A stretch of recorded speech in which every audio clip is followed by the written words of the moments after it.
Alors, dans ce tutoriel, nous allons voir plus en détail le menu qui se trouve ici, dans le viewport. Et donc, on va le détailler un peu plus pour mieux comprendre, mieux pouvoir débugger aussi nos jeux et pouvoir un peu mieux observer également ce que l'on fait. Alors, tout d'abord, on va commencer par cette flèche-ci. Donc, on clique dessus. Et là, vous avez tout un menu qui arrive. Alors, vous avez le menu Real Time qui vous permet d'avoir en temps réel la vision. Donc, vous voyez ici le petit point d'interrogation s'est arrêté. Si je clique dessus, hop, les animations vont être calculées en temps réel, directement. Ensuite, nous avons ici Show States. Ça, ce sont les statistiques. Donc, on a un petit message qui arrive. Donc, soit on envoie une commande directement à la console qui va vous afficher les states, soit vous allez simplement les cocher ici. Vous avez states. Alors, vous avez toute une grande liste ici, ou bien vous avez une liste engine ici à côté. Et du coup, en cliquant directement sur les éléments, eh ben, vous allez avoir les statistiques qui vont s'afficher directement dans votre interface. Tac, je vais tout décocher. Et là, bah, c'est à vous un peu de regarder, hein, de cliquer, de voir un peu. Donc, ici, on a toutes les statistiques du jeu, avec à chaque fois ce que ça va prendre comme mémoire, le temps que ça va mettre à être affiché. D'accord ? Hop, donc ici, en termes des statistiques, eh ben, je vais tout cacher. Alors, on a Show FPS, ça c'est quelque chose qui peut être intéressant, c'est pour vous montrer le nombre d'images par seconde qui vont être affichées, et du coup, voir si votre jeu va ramer ou pas. Alors pareil, je vais le décocher. On a ici Show Toolbar. La toolbar, ce sont les outils que l'on a ici en haut. Soit on les a, soit on les cache. Hein. Donc sachez que s'ils sont cachés, bah, il suffit d'aller sur cette petite case à cocher, clac, et ils réapparaissent. Alors nous avons également ici le Field of View. Le Field of View, c'est le Field of View de votre vue.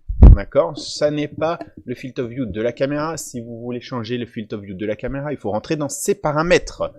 Donc on va venir ici, Field of View, et donc on va pouvoir avoir ici, hop, une caméra un peu plus côté fisheye, et ensuite on peut avoir quelque chose un peu plus zoomé. Hop, on va remettre à peu près à 70 pour avoir une vue plus ou moins normale.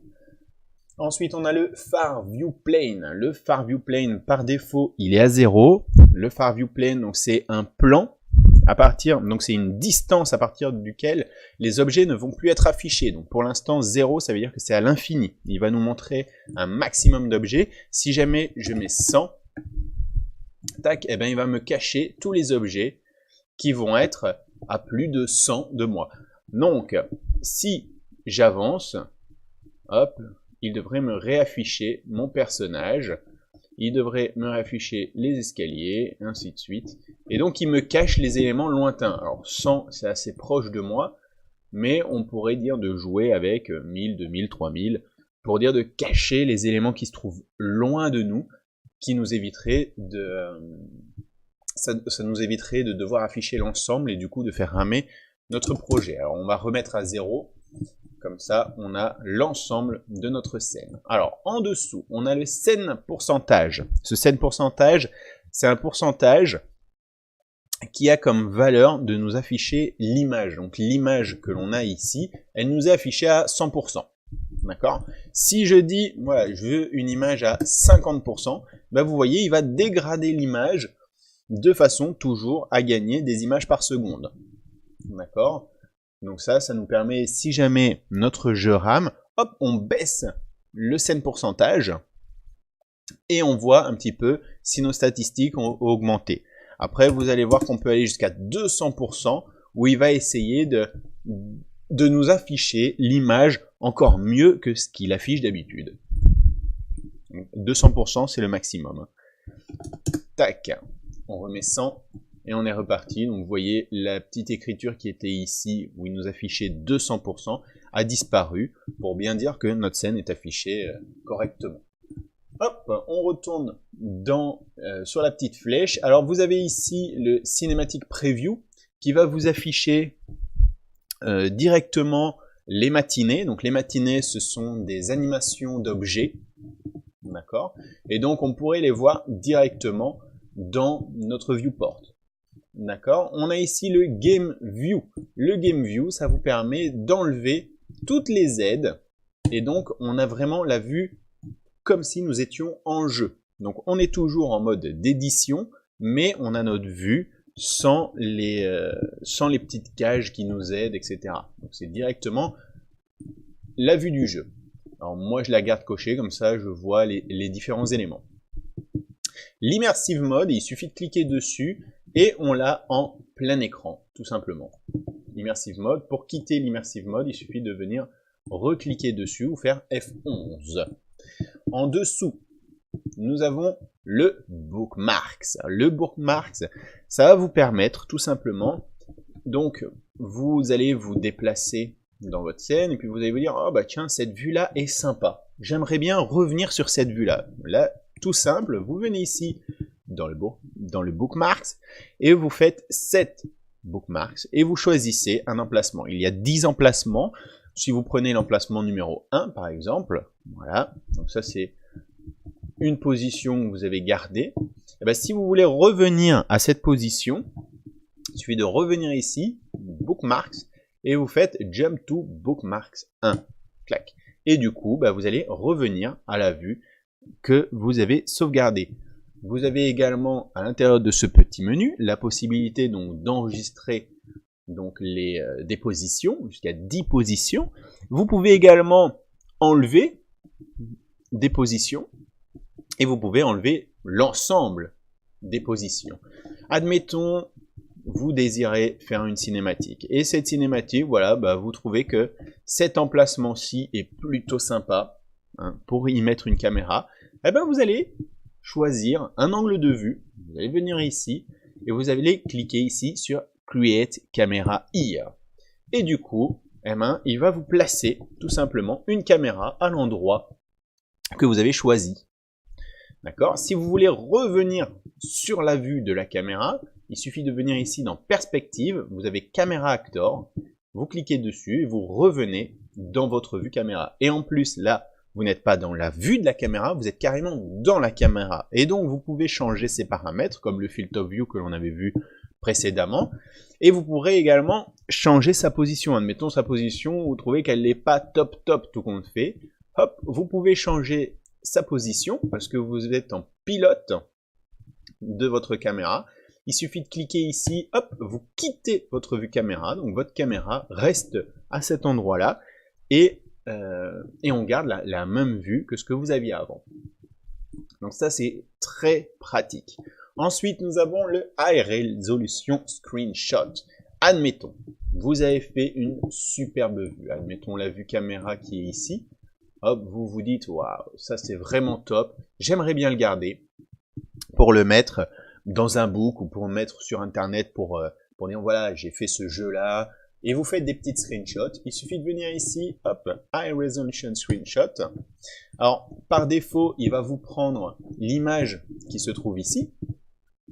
Et il va vous la sauvegarder. Donc vous cliquez ici, là il va l'enregistrer à un endroit, et donc vous allez vous retrouver avec la screenshot de votre vue directement. Alors d'où l'idée d'enlever ces petites cages, d'accord? Donc on va se mettre ici en Game View, et on va refaire une screenshot, histoire d'enlever ces petites cages, d'accord? Tac, tout simplement. On a enlevé ces petites cages. Alors, derrière ce menu, on peut multiplier, donc on peut faire en sorte que votre image va être plus grande. Donc, effectivement, vous vous dites, ouais, le High Resolution, c'est quand même une petite image. On peut dire, maintenant, on va faire x2.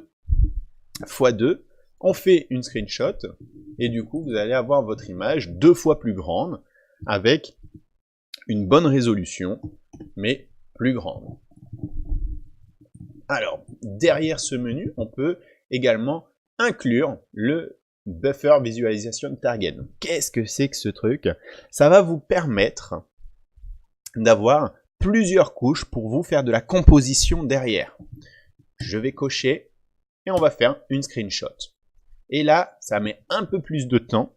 C'est normal, il faut qu'il calcule l'ensemble des images dans cette taille x2. Et ensuite, il va nous le mettre. Tac, il ne me l'a pas affiché ici en bas. Donc, je vais attendre un petit peu. Ah, il ne l'a toujours pas mis. C'est pas grave, je vais refaire un screenshot vite fait. Voilà. Et donc là, qu'est-ce qu'il nous a fait? Donc bon, forcément, il me l'a fait plusieurs fois. Je vais enlever tout ce qui est au-dessus. Hop. Tac, tac, tac, tac. Donc voilà, j'ai enlevé tout ce qui... Voilà. Donc par défaut, vous allez recevoir ceci. Donc ceci, c'est tout simplement donc votre screenshot de base, mais également une base color. Comme ça, vous allez pouvoir faire une composition. Donc vous allez le récupérer dans un programme derrière, et vous allez pouvoir récupérer l'ensemble de ces images pour pouvoir vous-même faire une composition et travailler sur chaque tranche. Admettons le côté métallique qui se trouve ici, bah, vous ne le trouvez pas assez puissant, bah, c'est pas grave, vous allez avoir un masque qui va vous permettre de pouvoir changer ces choses-là. D'accord? Vous allez avoir également de la possibilité pour avoir des teintes différentes pour de l'HDR. Donc du coup, vous allez pouvoir jouer également là-dessus. Vous allez pouvoir jouer sur tout un tas de choses. Alors bien évidemment, il y a des choses qui ne sont pas comme la translucence, la transparence et ce genre de choses, ben, vont pas être reprises correctement parce qu'il n'y en a pas dans cette scène-ci. Tac. Donc ça, c'est le target qui se trouve ici. Vous pouvez également avoir un format HDR. Donc si vous cliquez ici, eh ben, il va vous faire les mêmes images, mais en HDR. Donc du coup, c'est plusieurs images à chaque fois composées, et du coup, vous allez vous retrouver avec des EXR. On va attendre un petit peu. Certainement qu'il ne va pas me mettre le message. Tout simplement, il faut attendre un petit peu. Bah dis donc. Donc là, forcément, bah, il va devoir calculer les EXR de chacun. Hop, je vais enlever ceci. Enfin, comme ça, j'aurais pu le laisser cocher. Je décoche ça. Je refais ma screenshot pour revenir ici. Et donc, vous voyez, voilà, il vous a créé des HDR avec chacune de ces images-ci. Et du coup, vous allez avoir à l'intérieur de ces images-là, eh ben, plusieurs couches d'images. Et du coup, vous allez encore pouvoir jouer un peu plus sur chacune de ces images. Jouer, aller encore un peu plus loin parce que les HDR, ben, sont des images avec plusieurs couches d'images à l'intérieur. Et donc, vous allez encore pouvoir travailler plus fort là-dessus. Vous pouvez également l'avoir en 128 bits. Vous pouvez forcer le 128 bits. Et vous pouvez également forcer ici le demander à customiser la profondeur. Voilà pour le... Je vais remettre les paramètres par défaut qui étaient 1 sans ceci. Tac. Donc voilà pour les screenshots, tout simplement. Nous avons également layout. Donc layout, c'est la façon dont ça va être affiché. Donc nous avons layout en une partie, comme par défaut, mais on peut avoir le layout en deux parties. Deux parties avec ici, par défaut, on a une vue de dessus, et ici, notre vue perspective. Très facile et très intuitif pour dire de pouvoir changer des éléments de place ou essayer de les replacer correctement, voir si tous vos éléments sont bien à leur place. C'est plus facile en vue de dessus, mais vous pouvez également changer. Vous pouvez avoir une vue de dessous, une vue de côté, d'accord, et vous choisissez le côté que vous désirez, d'accord. Donc voilà, là c'est pour le layout en deux parties. Vous pouvez l'avoir comme ceci, deux parties l'une à côté de l'autre ou l'une au-dessus de l'autre. Vous pouvez également avoir 3 parties, 4 parties. Vous choisissez, vous faites vraiment comme vous voulez. Si vous voulez, vous avez également ici une petite icône qui vous permet d'avoir cette image-là en une seule partie. Donc vous avez votre layout en 4 parties, mais vous êtes dans un layout en 4 parties, mais vous pouvez faire un zoom sur une de ces 4 parties et recliquer sur cette partie-ci pour avoir une seule partie. D'accord? Donc voilà, ça c'est le layout. Si vous mettez par défaut en une seule partie, ben vous voyez que la petite icône a disparu. Alors, en dessous de tout ça, vous avez également les Advanced Settings, pardon. Et dans ces Advanced Settings, encore une fois, eh ben, vous allez encore avoir d'autres options. Donc ça, je vais vous laisser les découvrir par vous-même. D'accord, vous pouvez changer la couleur de l'interface, vous pouvez changer tout un tas de choses. C'est énorme, hein. La possibilité est vraiment énorme. Alors vous avez ici, donc on l'a déjà vu brièvement. Donc on a notre vue en perspective. On peut choisir d'avoir une vue en top. Hop, une vue en top, une vue en bottom, left. On peut revenir sur la caméra. Et puis on a deux modes. Soit on a le défaut viewport, qui est une vue par défaut par rapport à la taille de votre écran, ou bien on peut avoir un cinématique viewport. Alors le cinématique viewport, c'est par rapport à vos paramètres de cinématique. D'accord? Et donc il va vous afficher des bandes noires pour vous afficher l'image à la bonne taille par rapport à votre cinématique. D'accord. Ensuite, vous avez cette petite icône-ci. Donc, pour l'instant, on a du lit. Donc, il nous montre l'ensemble des éléments avec leurs éclairages, etc. Mais vous pouvez choisir Unlit. Unlit, ce sont des aplats de couleurs. Tout simplement. On a le wire. D'accord. Donc, on l'avait vu quand on est en top. Hop, il nous montre le wire. Mais on pourrait demander à l'avoir en lit ou en unlit. Ça, il n'y a aucun souci. Le programme peut le faire. D'accord? Donc ça, c'est le wireframe. En plus, ensuite, derrière, on peut avoir le detail light pour avoir les détails de lumière et juste les lumières, donc la partie directe des lumières. Donc ici, par exemple, on va se rapprocher du personnage, vous allez voir la différence.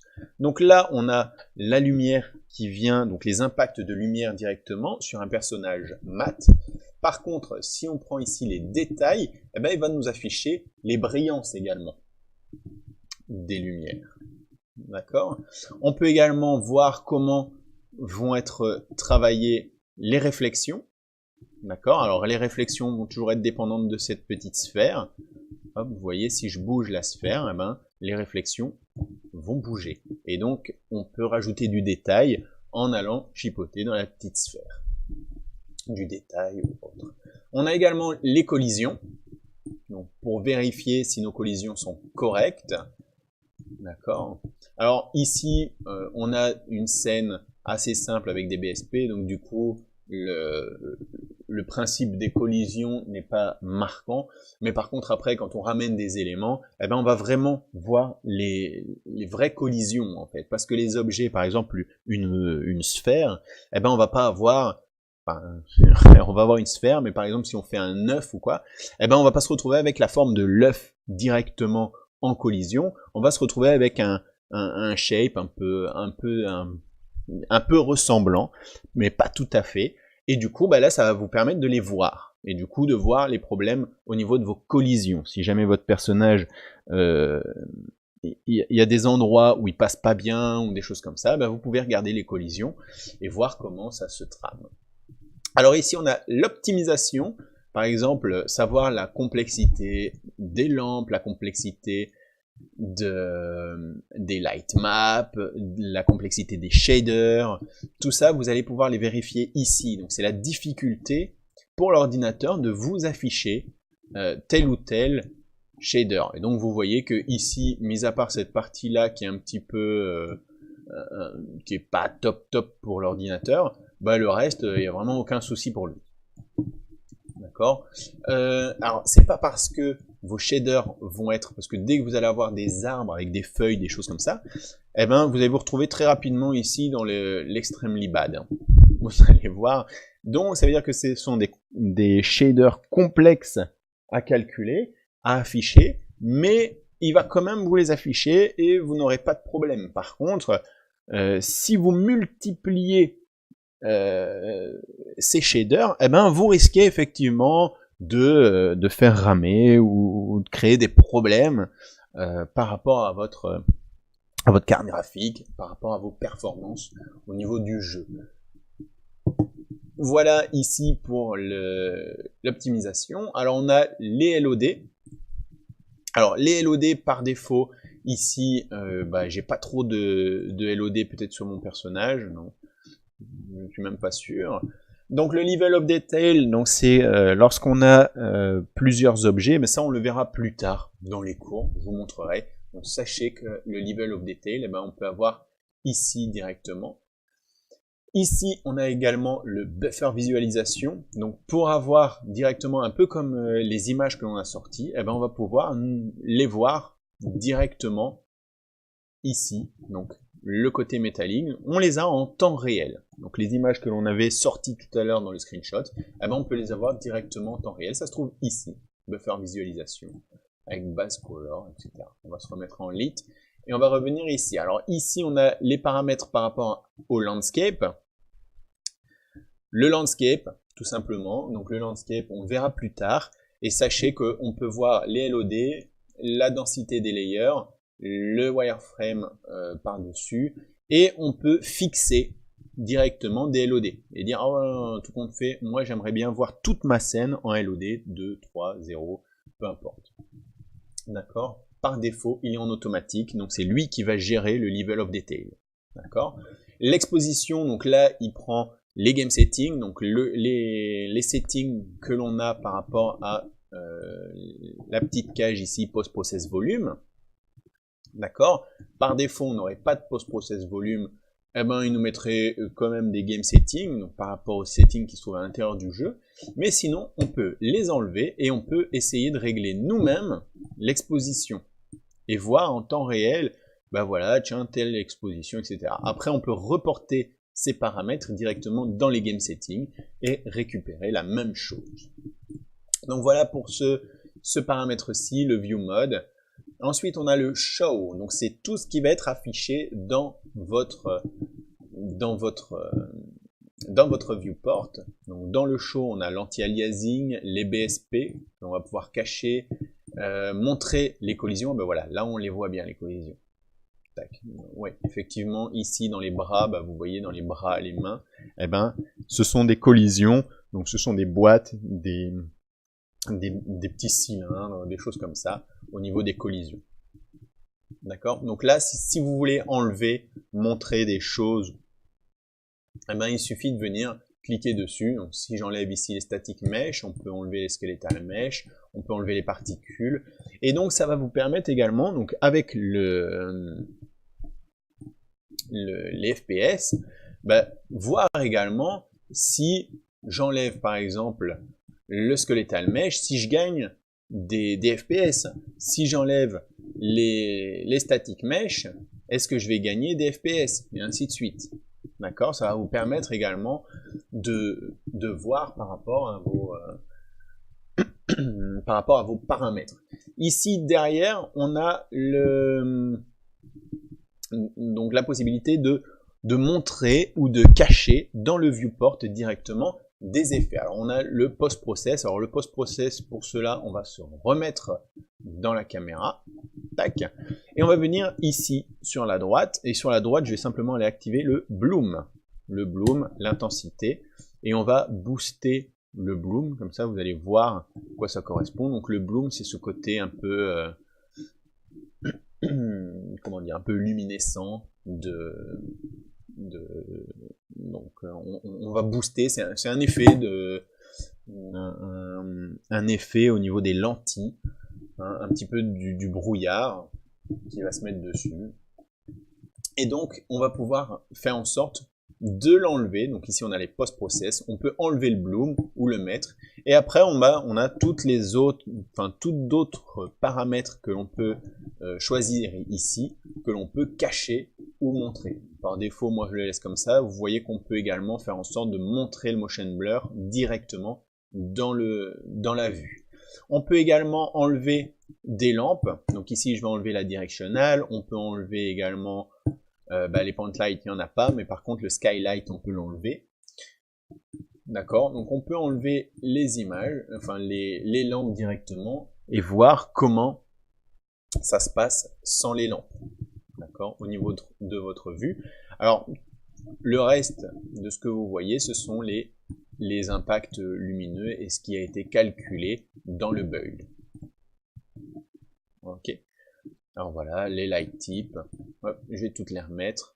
Les light components, on peut enlever l'ambient occlusion, on peut enlever tout un tas de choses également. Alors je vais enlever ici, hop, le bloom. D'accord. Et dans les light components, voilà, on peut enlever la diffuse, on peut enlever les lampes directes, on peut enlever ici les ombres dynamiques, on peut enlever l'ambient occlusion, la global illumination, on peut enlever le spéculaire, etc. D'accord. Et donc vous voyez, on a quand même comme ça beaucoup d'éléments que l'on peut montrer ou cacher directement. Pareil, on a des volumes, donc on peut cacher tous les audios, tous les blocking volumes, enfin vous voyez, il y a vraiment énormément de choses, tous les post-process volumes, les physiques. Donc s'ils vous embêtent, bah, vous pouvez les sélectionner un à un. Donc vous avez ici le désolé, le game view directement, d'accord, qui vous enlève tous les repères. Mais si vous voulez, vous pouvez les faire un à un directement ici. Vous pouvez montrer ou cacher l'ensemble des éléments ici. Vous pouvez également enlever les différents layers. Vous pouvez également jouer avec les sprites et vous pouvez également changer les foliages. Donc voilà, ça c'est vraiment un tour, un tour de tout ce menu qui est déjà très complexe, hein. Donc vous voyez, on a 4 petites icônes avec énormément de choses derrière, énormément d'informations. Après, on a des icônes qui ont beaucoup moins d'informations, ce sont les icônes qui se trouvent ici sur le côté, qui sont plus importantes, je vais dire, même si celles-là sont déjà très importantes, celles-là, vous allez les utiliser très souvent. Donc par exemple, hop, voilà, j'ai une boîte ici. Cette boîte, donc, par défaut, j'ai le gizmo qui me permet de déplacer cette boîte. Mais si j'ai envie de faire une rotation sur cette boîte, je vais venir cliquer ici et donc je vais avoir mon gizmo de rotation et la possibilité de le bouger, tout simplement, de lui faire une rotation. On peut prendre également ici le changement d'échelle qui va nous permettre de modifier la taille de mon objet. Attention, ce n'est pas la taille, c'est l'échelle de notre objet. La taille de notre objet se trouve ici, sur le côté. Oh bon, voilà, excusez-moi, petite erreur, c'est une déformation de 3D Studio Max. Hop, ensuite, nous avons ici la façon dont c'est affiché, ce gizmo. Donc par défaut, ici, on est affiché en World, mais on pourrait demander à l'afficher en objet. Et donc, je clique ici, World Object, et donc je peux déplacer directement par rapport à mon objet, ou ici, c'est par rapport à mon monde. D'accord? Le monde, si vous recherchez, il y a le petit gizmo qui se trouve juste ici. Monde et objet. D'accord? Que ce soit en déplacement, en rotation, on peut l'avoir en monde ou en objet, et le changement d'échelle, qui là, on ne peut l'avoir que en objet. Voilà, on va se remettre ici. Alors ici, nous avons la possibilité de snapper les éléments. Donc si je déplace, vous voyez que c'est cranté. Donc c'est par rapport à une grille qui est de 10. Par contre, si je mets une grille de 100, eh bien, je vais aller plus loin pour pouvoir déplacer mon image. Enfin, mon objet, pardon. Et si je veux enlever cet objet de la grille, il suffit de cliquer dessus, sur cette petite grille. Et là, mon objet, je vais pouvoir le placer librement. Totalement librement. On a la même chose sur la rotation. Donc la rotation, vous voyez qu'on est cranté tous les 10 degrés. Mais on peut changer et dire, non, on va cranter tous les 45 degrés. Tac, tac, tac. Et donc on est tous les 45 degrés. Ou, voilà, la même chose. On peut faire vraiment avec beaucoup de précision. D'accord? Et on a la même chose ici sur le changement d'échelle, où on est sur des mesures de 0,25. Il suffit de cliquer, et là, on va pouvoir avoir toutes les mesures que l'on souhaite. La dernière petite icône, c'est simplement la caméra. La caméra, donc par défaut, vous avez une scène et vous avez votre caméra. Admettons, voilà, vous voyez que le déplacement, voilà, c'est un peu rapide. Il suffit de venir ici, vous réduisez la vitesse de la caméra, et donc vous voyez qu'au niveau du déplacement, vous allez pouvoir venir vraiment regarder dans les détails, Mais admettons, vous avez une grande scène énorme. Si vous devez vous déplacer comme ceci, bah, c'est un petit peu pénible. Et donc, il vous suffit de jouer avec cette vitesse pour pouvoir vous déplacer dans votre scène. Donc voilà, là on a fait un petit tour du viewport, donc de tout ce qui peut se passer ici. On voit ici qu'il y a un message qui est apparu, donc ça c'est parce que j'ai déplacé mon cube et que son nombre n'a pas été recalculé. Donc à chaque fois qu'on déplace des static mesh, il faut recalculer les lampes. Donc voilà, je vais vous laisser et amusez-vous bien avec l'Unreal Engine.